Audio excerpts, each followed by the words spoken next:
பொம்மி சித்தார்த் சீரியல்ல இப்போ ஒரு அதிரடியான மாயாஜாலமான எபிசோட் வந்திருக்கு. வேற லெவல்ல மாஸா இருந்துச்சுன்னே சொல்லலாம். மிஸ் பண்ணாம ஃபுல்லோடையும் கேளுங்க. நம்ம ராணியும் சித்தார்த்தும் அப்படியே கார்ல ஒரு ஊருக்கு பக்கம் வந்துகிட்டு இருக்காங்க. ஒரு பூசாரி ராணிக்கும் சித்தார்த்துக்கும் உதவி செஞ்சாங்கல்ல. அவங்க இது மாரி ஒரு ஐயனார் கோயில் இந்த இடத்துல இருக்கு. அந்த ஊர்ல தெற்கு திசைய பார்த்து போங்க.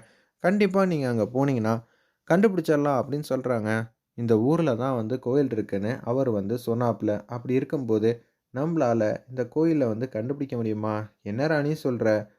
இங்க தான் எங்கேயாவது இருக்கும். யார்ட்டயாவது கேட்டீங்கன்னா தெரிய போதுன்னு சொல்லிட்டு, அங்க இருக்கிற ஒரு சில பேர்ட்ட கேட்டுட்டு இருக்காங்க. நம்ம சித்தார்த்தும், ராணியும், "இல்லம்மா, நான் இந்த ஊர்ல ஒரு 20, 30 வருஷமா இருக்கேன். எனக்கு தெரிஞ்சு இந்த ஊர்ல ஐயனார் கோயிலா? தெரியலையேம்மா" அப்படின்னு சொல்லிட்டு சொல்றாங்க.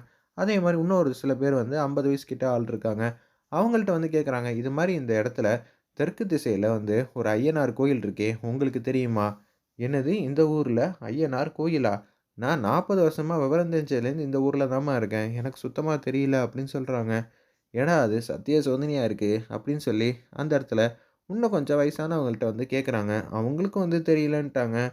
"ராணி, எனக்கு போற போக்க பார்த்தா என்ன நடக்குது, ஏது நடக்குதுன்னு சுத்தமா தெரிய மாட்டேங்குது ராணி. எதுக்கும் கவலைப்படாதய்யா. ஏதாவது ஒரு வழி பொறக்காமையா போப்போது. வா இங்கே இருக்கிறவங்கள்ட்ட யார்ட்டயாவது கேட்போம்ன்னு" சொல்லிட்டு அப்படியே நடந்து வந்துகிட்டே இருக்காங்க. ஒரு வயல்வெளி இருக்கு. செம்ம பிரம்மாண்டமா இருந்துச்சுன்னே சொல்லலாம். அதையும் தாண்டி கேஷுவலா வந்துகிட்டே இருக்காங்க நம்ம ராணியும், சித்தார்த்தும். அப்படியே வந்துகிட்டே இருக்கிறப்ப, "ஏய், அங்க ஒரு வயசான தாத்தா இருக்காரு. அவர்ட்ட கேட்போம்ன்னு" சொல்லிட்டு அந்த இடத்துல கேஷுவலா கேட்க ஆரம்பிக்கிறாங்க. அவங்க, "இது மாரி ஒரு ஐயனார் கோயில் இருக்கே, அதுவும் தெற்கு திசைய பார்த்து. அது உங்களுக்கு தெரியுமா?"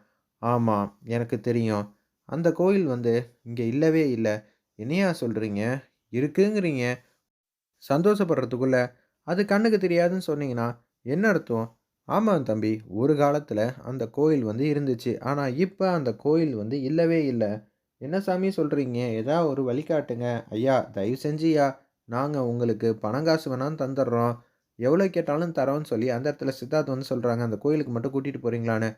"தம்பி, காச வச்சு எதையுமே விலைக்கு வாங்க முடியாத ஏகப்பட்ட விஷயம் இருக்கு. அதே மாரி தான்" அப்படின்னு சொல்லி ஒரு தத்துவம் சொன்னோனே, "மன்னிச்சிடுங்கய்யா, நாங்க உங்களோட பொண்ணு வயசுல இருக்கோம். தயவு செஞ்சு உதவுங்க" அப்படின்னு சொல்லும்போது, என்னோட சின்ன வயசுல ஒரு சின்னதா ஃப்ளாஷ்பேக் சொல்றேன். எனக்கு ஒரு 10 வயசுல இருக்கிறப்ப அந்த கோயில் இருந்துச்சு. எனக்கு இப்ப 80 வயசு கிட்ட ஆகுது. ஆனா, இப்ப அந்த கோயில் இருக்கான்னு கேட்டீங்கன்னா, இருக்காது. ஏன்னா, அங்க சில பல விஷயம்லாம் மக்கள்லாம் பண்ணாங்க. அதனால அந்த ஐயனார் கோச்சிட்டு அங்கேருந்து போயிட்டாங்க. அதுக்கப்புறம் அந்த கோயில் பூமிக்கு அடியில போயிடுச்சு. நீங்க இதே டைரக்ஷன்ல ஒரு 3 கிலோமீட்டர் போனீங்கன்னா, அந்த கோயில் உங்க கண்ணுக்கு தெரியலாம். "என்னய்யா சொல்றீங்க? தெரியாதுங்கிறீங்க, மண்ணுக்குள்ள போயிடுச்சுங்கிறீங்க. இப்ப பார்த்தா தெரியலாங்கிறீங்க. அது ஏகப்பட்ட மாயாஜாலம் இருக்கு. உங்க கண்ணுக்கு தெரியணும்னு இருந்தா கண்டிப்பா தெரியும். அது தெரியும்போது கரெக்ட்டா டயத்த நோட் பண்ணிக்கங்க. 3 மணி நேரம் மட்டும் தான் அந்த கோயில்ல உங்களால இருக்க முடியும். ஏன்னா, அது உங்க கண்ணுக்கு அந்த கோயில் தெரிஞ்சுச்சுன்னா, வேற யார் கண்ணுக்கும் தெரியாதுன்னு அர்த்தம். நீங்க அங்க மாட்டிக்கிட்டீங்கன்னா கூட எதுவுமே தெரியாது. நீங்க மாட்டிக்கிட்டதுக்கு அப்புறமேட்டுக்கு நாங்க உங்கள காப்பாத்தணும்னு நெனச்சாலும், எங்களுக்கு அந்த இடத்துல கோயிலும் தெரியாது, ஒண்ணும் தெரியாது. வெட்ட வெளியா தான் தெரியும். பார்த்துக்கங்க. நீங்க அந்த இடத்துக்கு போணுமா? இல்லையான்னு யோசிச்சு பார்த்துக்கங்க." அப்படின்னு சொல்லிர்றாங்க. "ஐயா, மன்னிச்சிருங்க. நீங்க பெரியவங்க. உங்கள மீறி எங்களால எதுவும் செய்யக்கூடாது. ஆனா நாங்க போயே ஆவணும். என்னோட தங்கச்சி வீட்டுக்காரருக்கு ஒரு பிரச்சனை. அது தீரணும்னா, கண்டிப்பா நான் அந்த ஐயனார் கோயிலுக்கு போயே ஆவணும். என்ன மன்னிச்சிருங்கய்யா" அப்படின்னு சொல்லி அந்த இடத்துல சொன்னோனே, "சரிங்க. உங்களால புரிஞ்சுக்க முடியுது. நான் போறேன்னு" சொல்லிட்டு அங்கேருந்து போறாங்க. அந்த இடத்துல அந்த வயசான தாத்தா மனோவும், தமன்னாவும் அந்த மந்திரவாதிய பார்க்கலான்னு வராங்க. இப்ப சித்தார்த்தும், ராணி எங்க இருக்காங்க? ஆல்ரெடி போன வாட்டி நீங்க ராணி அந்த இடத்துக்கு போமாட்டாங்கன்னு சொன்னீங்க. ஆனா சித்தார்த்தும், ராணியும் அங்க போயிட்டு எல்லாத்தையும் சாதிச்சுட்டு குடும்பத்தையே காப்பாத்திட்டாங்க. இன்னைக்கு என்ன நடக்க போகுது? சரி, சித்தார்த்தும், ராணி என்ன பண்றாங்கன்னு தெரியணுமா? அப்படின்னு சொல்லி அந்த இடத்துல மாயாஜாலம் மூலியமா காட்டுறாங்க அந்த இடத்துல. உடனே அவங்களுக்கே தூக்கி வாரி போட்டுருது. ராணி சொல்றாங்க, "அந்த கோயில் எங்க இருக்குன்னு கண்டுபிடிச்சுட்டோம். அந்த ஐயனார் கோயில்ல நிச்சயம் ஏதோ ஒரு ரகசிய அறை இருக்கு. அந்த ரகசிய அறைக்குள்ள போயி, நம்ப ஏதோ ஒரு பொருள எடுத்துட்டு வந்துட்டோம்னா, நிச்சயம் பசுபதி காப்பாத்திறலாம். அதாவது அந்த பொருள் என்ன ஏதுன்னே தெரியாது. அங்க ஏகப்பட்ட க்ளூலாம் இருக்கு. அதெல்லாம் சால்வ் பண்ணா மட்டும் தான், அந்த இடத்துல அந்த ரகசிய அறையே தொறக்கப் போகுது" அப்படின்னு சொல்றாங்க. ராணி இதெல்லாம் நம்புறதா வேணாமான்னு தெரியல. ஆனா அந்த கோயிலுக்கு போனா தான் விடை கிடைக்கும்னா, நிச்சயம் அங்க போய் தான் ஆகணும்னு சொல்லிட்டு, தெற்கு திசை பார்த்து 3 கிலோமீட்டருக்கு வந்து நடந்துகிட்டு இருக்காங்க. சவுத் டைரக்ஷன பார்த்து 3 கிலோமீட்டர் நடந்துகிட்டு இருக்காங்க. நம்ம ராணியும், சித்தார்த்தும் அந்த இடத்துல. அப்பன்னு பார்த்து, "என்ன சாமி, போன வாட்டி அந்த லொக்கேஷன் வந்து எங்க இருந்தாலும் ராணியால ரீச் பண்ண முடியாதுன்னீங்க.